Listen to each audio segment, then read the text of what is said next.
H2 beauty and kitchen টিপসে সবাইকে স্বাগত। আজ আমি আপনাদের আবারও একটা নতুন ধরনের রেসিপি দেখাবো, ম্যাঙ্গো ডেজার্ট রেসিপি। একেবারে এত টেস্টি আর এত সুস্বাদু এই ম্যাঙ্গো ডেজার্ট রেসিপি কি করে আপনারা খুব কম সময়ে বানাবেন চলুন দেখে নিই।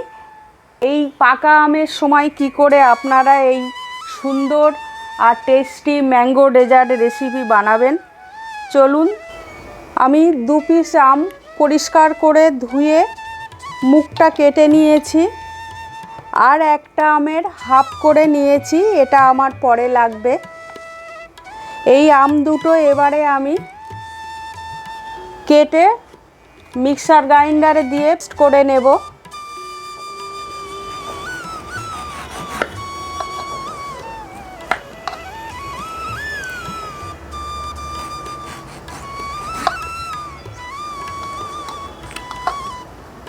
আর এখানে আমি হাফ পাউন্ড পাউরুটি নিয়েছি।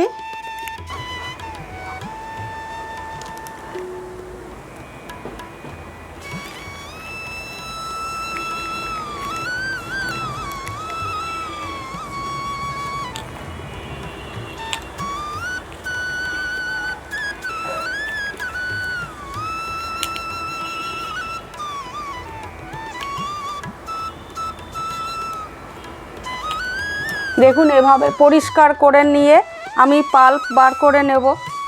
এর পাল্পগুলো বার করে নিয়েছি, মিক্সার গ্রাইন্ডারে দিয়ে আমি একটু পেস্ট করে নেব। এই 8 পিস পাউরুটি আমি গ্লাস দিয়ে গোল গোল করে শেপ দিয়ে কেটে নেব।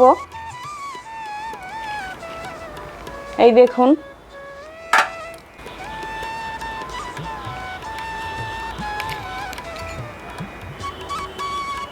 দেখুন সবগুলো গোল গোল পিস করা আমার হয়ে গেছে। গুলো ছিল বাদ দেওয়া অংশগুলো ছিল, সেগুলো আমি এই মিক্সার গ্রাইন্ডারে দিয়ে দেব।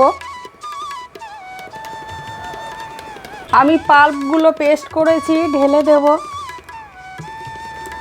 এই দেখুন ব্রেড ক্রাম্বগুলো আমি মিহি করে নিয়েছি মিক্সার গ্রাইন্ডারে। দেখুন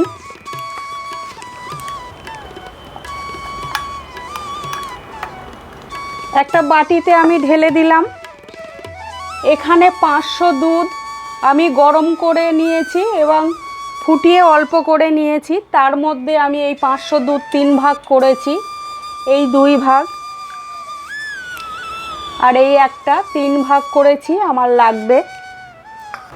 এই দুধটা আমি এই ব্রেড ক্রাম্পে ঢেলে দেবো।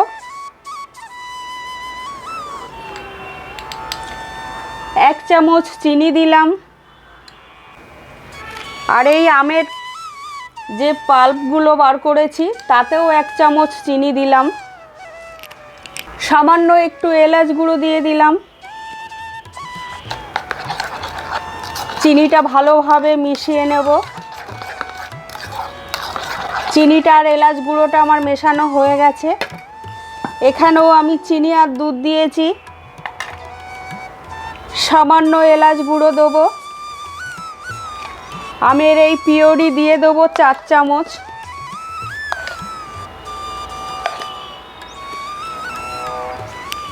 হাফ বাটি গুঁড়ো দুধ নিয়েছি, দিয়ে দেব। এটা একটা পেস্ট করে নেব এবারে আমি।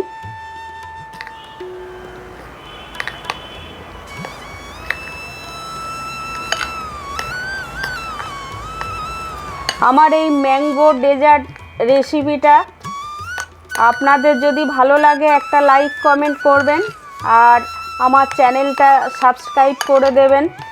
যারা নতুন আছেন তাদের কাছে একান্তই অনুরোধ রইল। এটা ভীষণ একটা সুস্বাদু ডেজার্ট রেসিপি।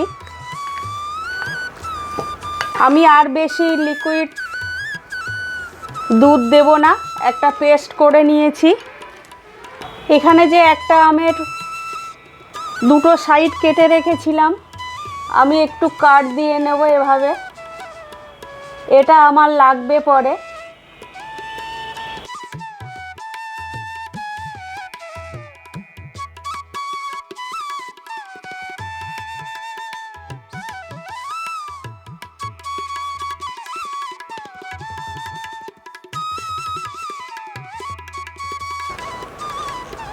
এভাবে আমি কাট দিয়ে রেখে দেব।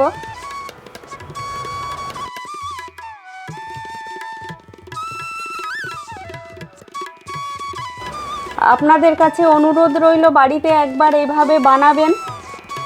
রেসিপিটা অতীব সুস্বাদু হয়। এখানে আমি যে অল্প দুধ, নর্মাল টেম্পারেচারের যে দুধ রেখেছিলাম, তাতে এই হাফ বাটি কর্নফ্লাওয়ার দিয়ে দিলাম। আপনাদের কাছে যদি কর্নফ্লাওয়ার না থাকে ময়দাও দিতে পারেন। নর্মাল দুধে এই কর্নফ্লাওয়ারটা গুলে নিলাম। এই কর্নফ্লাওয়ারটা আপনারা গরম দুধে দেবেন না, নর্মাল দুধেই দেবেন, না হলে দলা দলা হয়ে যাবে। এটা রেডি করা হয়ে গেছে। 500 দুধের বেশি দুধটা এবারে ফোটানো ছিল, আমি আর একটু গরম করব।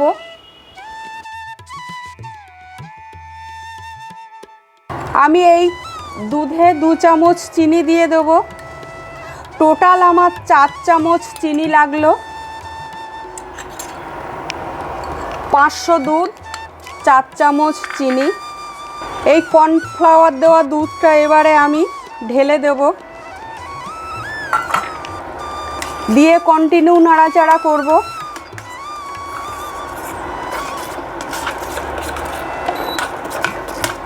এটা ফোটানো হয়ে গেছে। এবারে আমি এই কর্নফ্লাওয়ার দেওয়া দুধে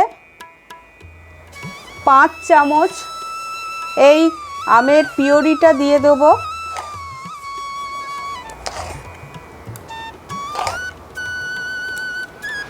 সামান্য একটু এলাচ গুঁড়ো দিয়ে দেব। এই এলাচ গুঁড়োটা দিলে টেস্টটা ভালো হয়। আমার এই কর্নফ্লাওয়ার দেওয়া দুধটা রেডি হয়ে গেল। এবারে আমি যে পেস্টটা করে রেখেছিলাম, এই পেস্টটা একটা পাউরুটির মাঝে দিয়ে দেব।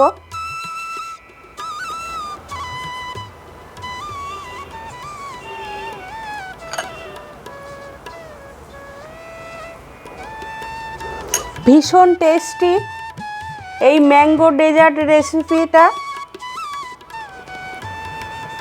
এবং খুব কম সময়ে কম উপকরণেই হয়ে যায়। এখন পাকা আমের সময়। এভাবে আপনারা বাড়িতে বানাতে পারেন।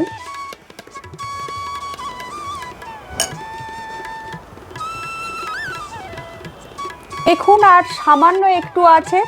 আপনারা এরকম 8 পিস নিলে তার যে কিনারাগুলো থাকবে সেগুলোতে মিক্সড করলে সবটাই লেগে যাবে। আমি সবটাই লাগিয়েছি, সামান্য একটু আছে। আপনারা চাইলে ফুড কালার ব্যবহার করতে পারেন, কিন্তু আমি কোনো ফুড কালার ব্যবহার করব না, কারণ আমের একটা নিজস্ব পাকা আমের কালার আছে।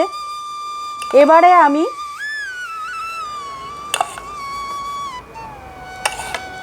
এই পেস্টটা এর উপরে দিয়ে দেব। এভাবে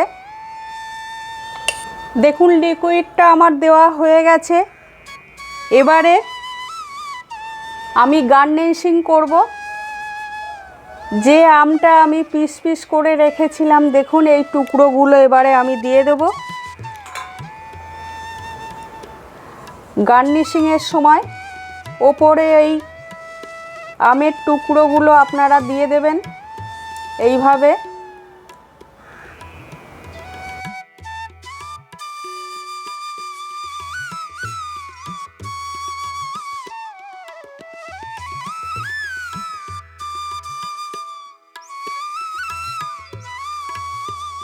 দেখুন দেখতে কি অপূর্ব সুন্দর লাগছে।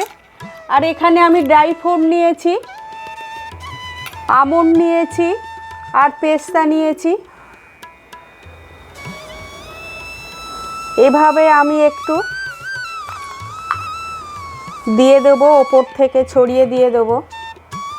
দেখুন কি সুন্দর দেখতে লাগছে। দেখুন যেমন দেখতে সুন্দর তেমনি এর টেস্ট হয়, অপূর্ব টেস্ট আর অপূর্ব সুন্দর দেখতে হয়।